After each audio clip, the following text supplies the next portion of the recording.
Hello everyone and welcome back to my channel. मैं हूं Isha Rajput and आप सबका स्वागत है मेरे इस ब्यूटीफुल यूट्यूब चैनल पे, जहां पे हम बात करते हैं regarding law of assumption, manifestation and self development, ताकि आप क्रिएट कर सके अपनी desired life by thinking consciously. As you all know, मैंने काफ़ी दिनों से यूट्यूब पे वीडियोस अपलोड नहीं की हैं। मैंने सिर्फ 2 मेंबर्स ओनली वीडियोस अपलोड की थी पिछले 2 वीक में, आई गेस। एंड उसका रीज़न है, सबसे पहले मैं आपको एक्सप्लेन कर दूँ। फर्स्ट रीज़न वाज, जो मेंबर्स ओनली की मैंने 2 या 3 वीडियोस लास्ट प्रोड्यूस की हैं, फर्स्ट ऑफ ऑल उसमें बहुत ज़्यादा टाइम, बहुत ज़्यादा मेहनत लगी है। I was constantly studying and constantly figuring out how to structure that knowledge and how to present it in front of you. So बहुत सारे मेरे members only के जो viewers हैं, जब उन्होंने वो videos देखे तो उन्हें कुछ deep realizations हुई हैं and उनके comments वगैरह मैं यहाँ पे post कर दूँगी। सो फर्स्ट रीज़न तो ये हो गया क्योंकि वो वीडियोस की क्वालिटी इतनी अच्छी है कि उन्हें प्रोड्यूस करने के लिए बहुत टाइम। अब क्वालिटी से मेरा मतलब ये नहीं है कि उसका वीडियो बहुत अच्छा है। आई मीन टू से the content of the video is like the quality of that content is very very very high. Second reason is मेरा सबसे बड़ा फियर मैनिफेस्ट हो गया था, सबसे बड़ा फियर। एंड वही फियर आज मैं आप लोगों के सामने बताने वाली हूँ। ठीक है, ये रीज़न है बेसिकली। ये वीडियो सेपरेट है but I thought I should explain it to you. So मेरा सबसे बड़ा फियर है माई थ्रोट। मेरे थ्रोट के बहुत इश्यूज रहते हैं। Actually I was suffering from tonsillitis for a very long period of my life. Like बचपन से ही मुझे दिक्कत थी एंड ये बहुत ज़्यादा सीवियर होता गया। जैसे जैसे बड़ी हो रही हूँ वैसे वैसे ये बढ़ता जा रहा था। सो हर विंटर्स में मुझे प्रॉब्लम होता था। My tonsillitis used to flare up, है ना, टॉन्सिल्स सूज जाते थे कुछ भी। जैसे I am allergic to the ketchup. मतलब अगर मैं 1 चम्मच से ज़्यादा क्वांटिटी इनटेक करूँ तो मेरा पूरा गला ऐसे बैठ जाता है। एंड जब मैं वीडियोस प्रोड्यूस कर रही थी उस टाइम पे I was speaking like videos के लिए तो अलग से बोलना ही पड़ता है 2-3 घंटे। वो 1-1 या 2-2 घंटे की वीडियोस हैं, उनके लिए तो अलग से मैं 2 घंटे हर रोज़ बोल रही थी जब भी प्रोड्यूस कर रही थी। सो एक दिन ऐसा आया कि वीडियोस भी शूट करनी थी और सेशंस भी लेने थे, तो मैं लगभग कुछ दिनों के लिए लगातार 10 घंटे बोलती रही। सेशंस भी ले रही हूँ, वीडियोस भी शूट कर रही हूँ, सेशंस भी ले रही हूँ, वीडियोस भी शूट कर रही हूँ। 10 आवर्स के लिए आई एम कॉन्स्टेंटली स्पीकिंग। मेरा गला इतना ज़्यादा ख़राब हो गया that I was not able to, speak. Everything in my throat was aching. इतना गंदा throat pain था that my voice was gone. I was not able to speak. And मैंने ज़बरदस्ती कोशिश की, no, I have to take sessions. I did, I forced myself.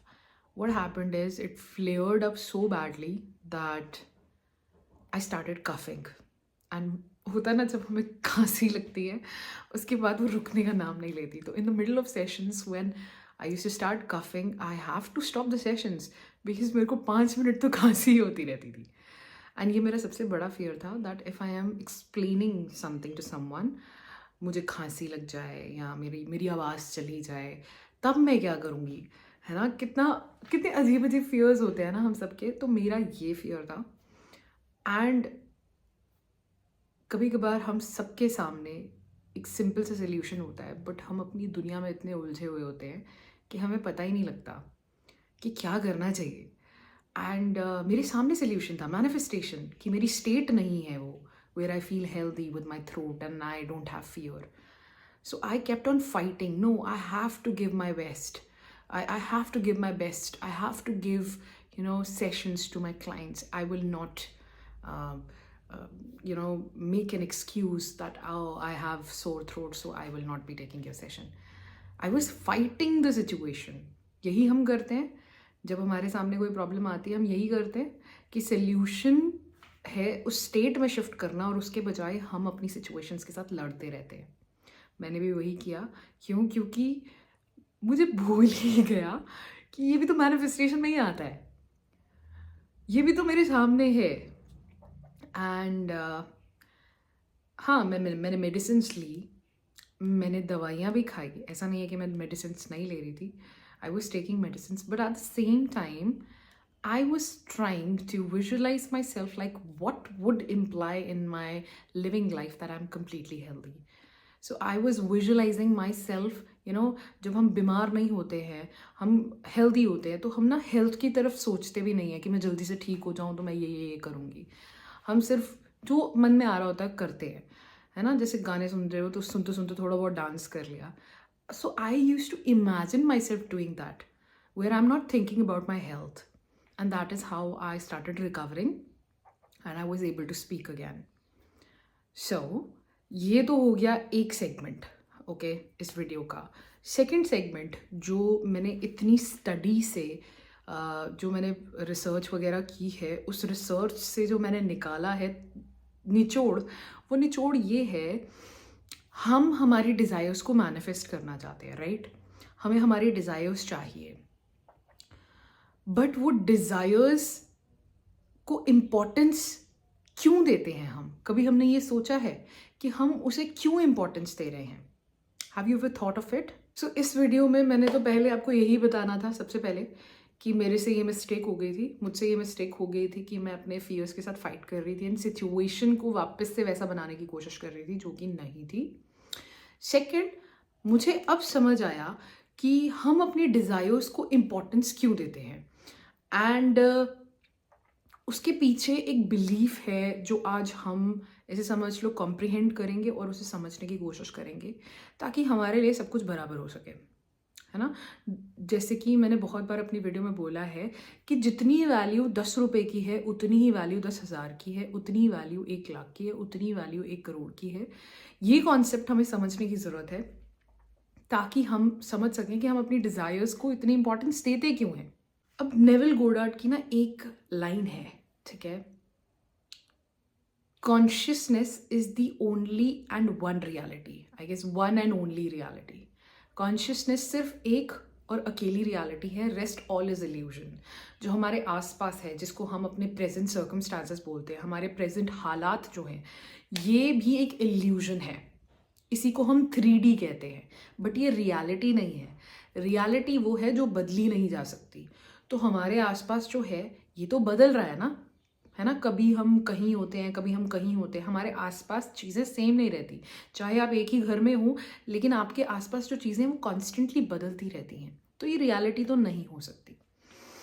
And consciousness is the one and the only reality से उनका मतलब है कि हम जो प्रेजेंस है ना, जिसके बारे में मैंने बात की है पावर ऑफ नाउ में, सॉरी मैंने नहीं की है, एकहार्ट टोल ने बात की है पावर ऑफ नाउ में, कि हम एक प्रेजेंस है. ना ही पास्ट में ना ही फ्यूचर में जब हम होते हैं, पूरी तरह जब हम प्रेजेंट में होते हैं, एक सेकेंड बाद का नहीं सोच रहे, एक सेकेंड अभी का नहीं सोच रहे, और जब हम पूरी तरह प्रेजेंट में होते हैं, वो प्रेजेंस हम हैं, right. We are that fresh new, like every second we are renewed, that we are. So जब उन्होंने बोला कि consciousness is the one and only reality and consciousness is light, ठीक है. सो अब मुझे यहाँ से ये चीज़ समझ आई, ठीक है, कॉन्शियसनेस मतलब हमारी प्रेजेंस. जब हम पूरी तरह प्रेजेंट में होते हैं, कुछ भी सोच नहीं रहे होते, तब हम कॉन्शियस हैं, हम अवेयर हैं. और consciousness is the only light, है ना. तो उस प्रेजेंस से उनका मतलब है कि वो प्रेजेंस ही लाइट है. वही प्रेजेंस आप में है, वही प्रेजेंस मुझ में है, वही प्रेजेंस आपके स्पेसिफिक पर्सन में है, वही लाइट मेरे स्पेसिफिक पर्सन में है, वही लाइट मेरी मदर में है. एवरीवेयर, एक पेड़ पौधे सब में वही लाइट है. कॉन्शियसनेस हर एक में कॉन्शियसनेस है. और ये मत सोचना कि सिर्फ लिविंग चीज़ों में कॉन्शियसनेस होती है, नॉन लिविंग चीज़ों में भी कॉन्शियसनेस होती है, ठीक है. याद करो जब आप बचपन में अपने डॉल्स या अपने ब्लैंकेट्स में बैठते थे, तो आप ऐसे कहते थे ना कि यार इस ब्लैंकेट को भी ठंड लगेगी, इस डॉल को भी ठंड लगेगी, है ना, इसको भी ढक देते हैं. क्योंकि हम इस चीज़ के साथ पैदा हुए थे. हम बस जैसे जैसे बड़े हुए हमें सिखा दिया गया हमारी सोसाइटी के द्वारा कि लिविंग और नॉन लिविंग चीज़ों में यही डिफरेंस होता है कि वो कॉन्शियस नहीं होते. बट हम मिसअंडरस्टैंडिंग को जानते थे एज अ किड, हमने उसे भुला दिया अपने आसपास के लोगों के कहने पे, जाने अनजाने में, किसी ने जानबूझ के नहीं किया, है ना।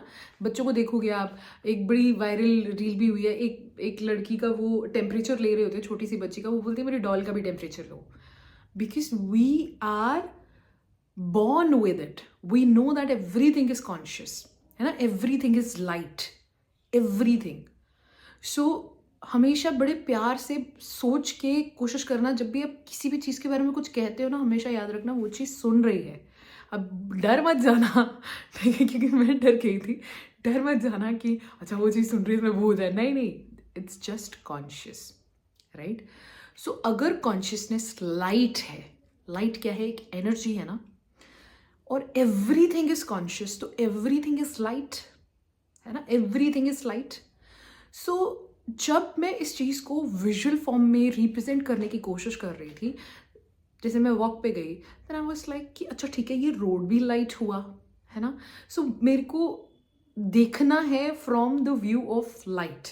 सो what I started doing is, I was like okay, let's just suppose this road का colour is not black, it's yellow of light, ठीक है, लाइट को आप येलो मान लो, ओके, इट्स लाइट। देन ये पेड़ भी लाइट हुआ, okay, because they are also conscious, this river is also light. So जब हम लाइट की नज़र से देखते हैं, हमारे सामने जो खड़ा है वो भी लाइट है, हमारे पीछे जो खड़ा है वो भी लाइट है, हमारे सामने जो बच्चा है वो भी लाइट है। फिर हम उन्हें फॉर्म्स में नहीं देख सकते ना, फिर हम उन्हें सिर्फ लाइट। सो मतलब सब कुछ बराबर हो गया आपके लिए, राइट। अब इसी लाइट से हमारी ये दुनिया बनी हुई है जिसमें हम रहते हैं, है ना। We live in this world of flash where we come to experience, है ना, what we want to experience, what we want to manifest. So अगर ये हर एक चीज़ लाइट है, इसी लाइट की दुनिया में फर्स्ट प्राइज भी लाइट से ही बना है, राइट, सेकंड भी लाइट से बना है, थर्ड भी लाइट से बना है, कोई डिफरेंस नहीं है, डिफरेंस हमने जोड़ा। मतलब अगर मैं इस फ़ोन के साथ शूट कर रही हूँ, जैसे मेरे एक बहुत प्यारे क्लाइंट हैं, उन्होंने कहा ईशा मुझे ना उनको उनके बिज़नेस के अकॉर्डिंग उन्हें अपना फ़ोन जो है हर 2 साल में बदलना पड़ता था, ठीक है। एंड शी वाज लाइक मैं हमेशा सस्ता फ़ोन लेती थी, कोई महंगा फ़ोन नहीं लेती थी।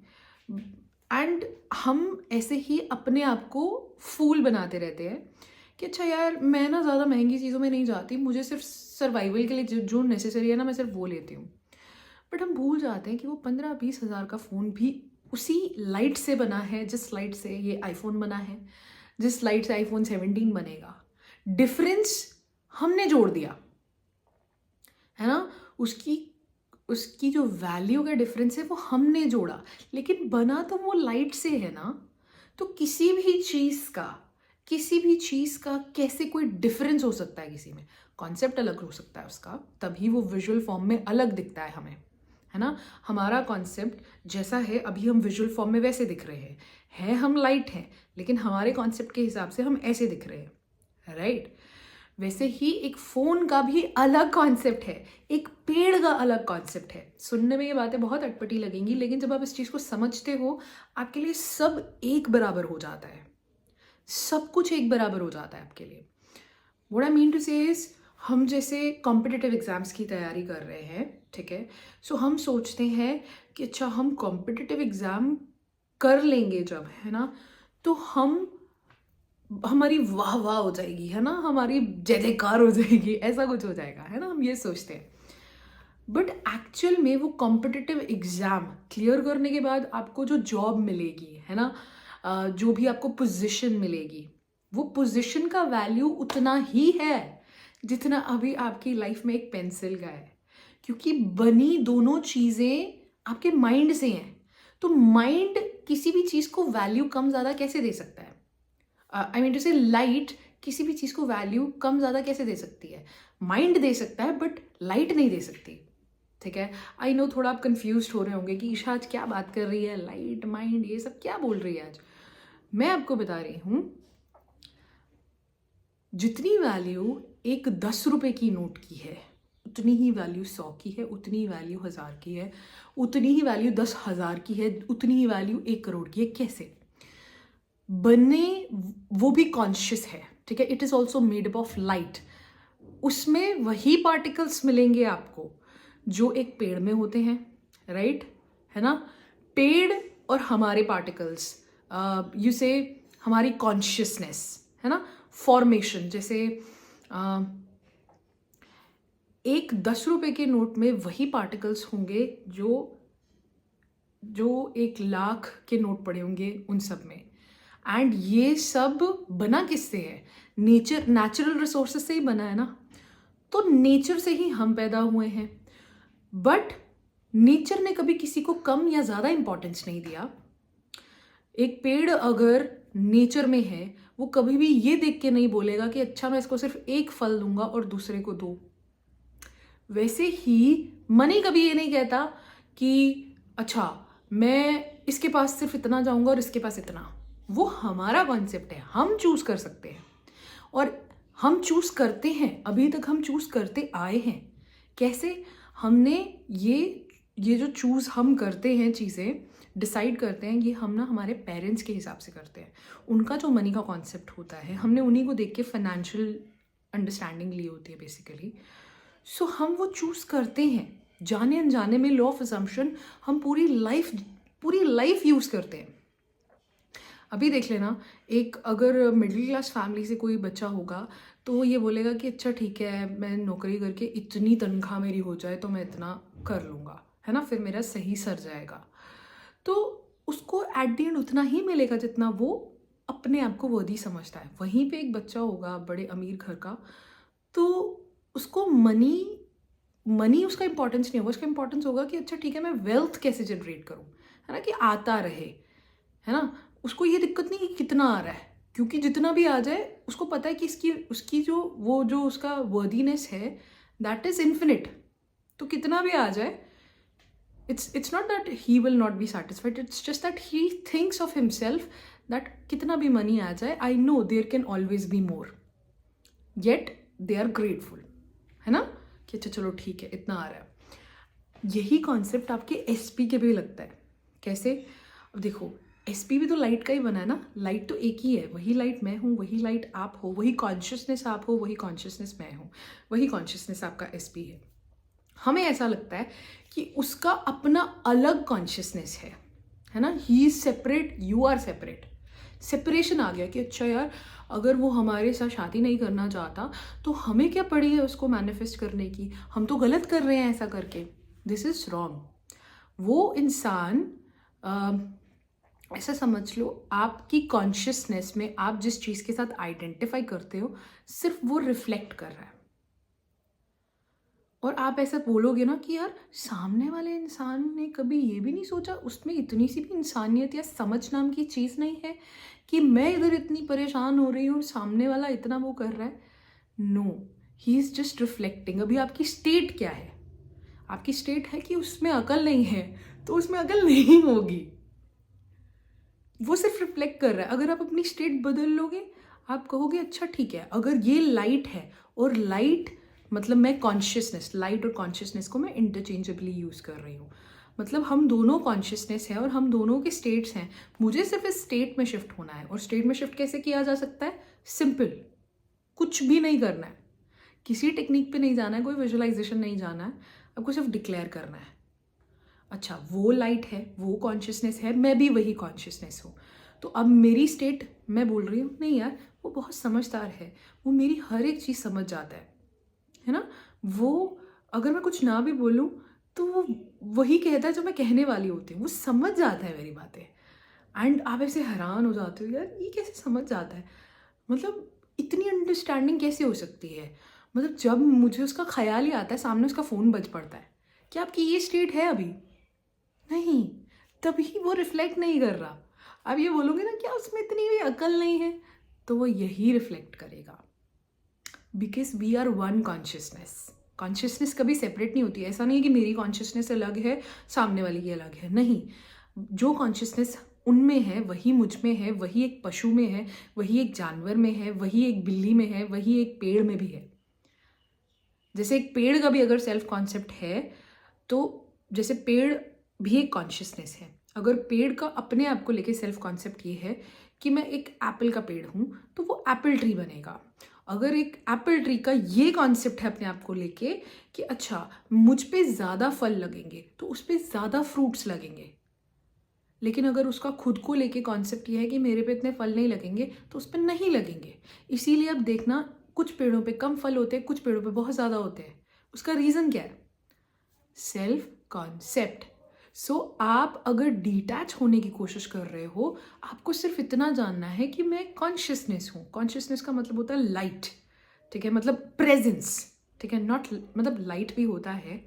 नेविल गोडार्ड ने कहा है ये कि consciousness is the light, and मैं कह रही हूँ consciousness is light and presence, fully being in the present, that you are aware, okay, that you are aware, being aware of being aware. This is what I'm talking about here. उसके बाद आप सिर्फ ऐसे declare करो, present में रह के ना सिर्फ आप ऐसे डिक्लेयर करो कि हो गया। यार वो ऐसे कैसे करता है, मतलब इतना अच्छा इंसान मुझे कैसे मिल सकता है, मतलब मैं तो ऐसे समझ लो कि मैं तो रानी हूँ है ना। ऐसी ऐसी चीज़ें कहो, ऐसी आपकी स्टेट हो। क्या आप ऐसी स्टेट बोलना नहीं चाहोगे? यार इतना अच्छा इंसान मुझे कैसे मिल सकता है, इतने अच्छे कर्म मेरे कैसे हो सकते हैं? मैंने तो कभी नहीं सोचा था मुझे इतना अच्छा पति मिलेगा, मतलब कैसे कैसे कैसे हो सकता है ये? यार इतना अंडरस्टैंडिंग। ऐसे जब आप सिर्फ डिक्लेयर कर दो और पूरी तरह प्रेजेंट में रहो, उसके बाद ना पास्ट में, क्योंकि पास्ट 1% भी ज़रूरी नहीं है आपकी डिज़ायर मैनिफेस्ट होने के लिए, ना ही फ्यूचर इंपॉर्टेंट है। जो होना है पूरी तरह प्रेजेंट में होना है। आई नो कुछ पार्ट्स इस वीडियो में मिसिंग लगेंगे, बट मैंने इसे मेंबर्स ओनली में बहुत ही ब्यूटिफुली एक्सप्लेन किया है। जाइए और वो वीडियोस देखो, I am not even kidding. And जब आप ऐसी स्टेट में रहोगे ना, बार बार अपने आप को याद दिलाओगे, ठीक है। बैठ के ये मत करो कि अफर्म कर रहे हो और मन में कुछ हो रहा है, नहीं यार, पूरा से एक्सप्रेशंस के साथ फील करो। कैसे, मतलब इतना अच्छा कोई कैसे मिल सकता है यार? थोड़ा ऐसे वो अजीब सा भी लगता है ना उस टाइम पे, यार इतना अच्छा तो हम हैं नहीं, हम इतने कमीने हैं इतना अच्छा इंसान कैसे मिल सकता है? बिल्कुल वैसे इस चीज़ को हल्का फुल्का फन बनाओ। जितना फन बनाओगे उतना ज़्यादा ईजिली मैनिफेस्ट कर पाओगे। एंड इम्पॉर्टेंस किसी को कम या ज़्यादा नहीं दोगे, क्योंकि सब कुछ ही कॉन्शियसनेस है। आप भी कॉन्शियसनेस हो, तो सबको ना आप ऐसे फॉर्म की नज़रों से नहीं देखोगे कि अच्छा मेरे सामने अगर ये कर्टन है तो इसका कलर ऐसा है, ये तो अलग है मुझसे। नहीं, it's also conscious and I am also conscious. Everything is conscious, everything is consciousness. So किसी भी चीज़ को ज़्यादा इंपॉर्टेंस क्यों देनी? आपकी लाइफ सेपरेट है, उस कॉन्शियसनेस जो आपके सामने जो बीइंग है, जो पर्सन है, उसकी लाइफ अलग है। वो आप नहीं जी सकते, है ना, कि आप ऐसा नहीं कर सकते कि उसके लिए ही सोचते रहो और खुद की लाइफ ना जियो। नहीं, आप पूरी तरह प्रेजेंट में रहो। आपकी लाइफ सेपरेट है, उसकी भी सेपरेट है। वो इंसान की उतनी ही इंपॉर्टेंस है जितनी आपके रूम में एक पर्दा लगा हुआ है उसकी इंपॉर्टेंस है। क्यों? क्योंकि वो इस टाइम पे है, एक ही कॉन्शियसनेस है, but the person is separate. The person has different self concept and he is reflecting my state. So उसकी इंपॉर्टेंस आपकी लाइफ में किसी और चीज़ से ज़्यादा नहीं होनी चाहिए। सबको एक बराबर, जैसे आपका स्पेसिफिक पर्सन है वही आपके पेरेंट्स, वही आपका दोस्त, उतनी ही इंपॉर्टेंस होगी सबकी। असलियत में सिर्फ इतना ही होता है। बस लोग कंफ्यूज इसलिए कर लेते हैं क्योंकि वो कहते हैं ईशा मुझे ना ऐसे, मतलब वो ना थोड़ा इसको यूफोरिक बना लेते हैं, बट एक्चुअलिटी में सिर्फ नॉर्मल रहने वाला है सब कुछ। जैसे अभी चल रहा है वैसे ही चलता रहेगा, बस टेंशन नहीं होगी दिमाग में। So do not give much importance to any one thing, because everything is consciousness. तो everything should be given the same importance, that's all. अगर ये वीडियो कंफ्यूजिंग लगा हो और आप इस कॉन्सेप्ट को थोड़ा और डिटेल में समझना चाहते हो ताकि आप किसी और चीज़ को इतनी इम्पोर्टेंस ना दो जितनी कि अभी आप दे रहे हो, तो आप मुझे कमेंट करके बता सकते हो। I will repeat this part and try to be more specific and clear, I try to be more structured. So that's all. I hope ये वीडियो किसी को समझ आया हो, कुछ अंडरस्टैंडिंग आई हो. इसको रिपीट करके देखना अगर देख सकते हो तो. Otherwise I make a part 2. So that's all for today. Keep on watching my videos. And हाँ, अगर properly law of assumption cover करना चाहते हो और उसे मास्टर करना चाहते हो, मेंबर्स ओनली ज्वाइन करो. डिस्क्रिप्शन में सबसे पहला लिंक दिया हुआ है. और अगर मेरे साथ पर्सनल कोचिंग करना चाहते हो तो उसके लिए पता ही है, मेरा मेल डिस्क्रिप्शन में मेंशन्ड है. मुझे मेल कर सकते हो और मेरे साथ 1-on-1 मैनिफेस्टेशन कोचिंग कर सकते हो. That's all for today. Keep on watching my videos and I will see in the next episode. Bye.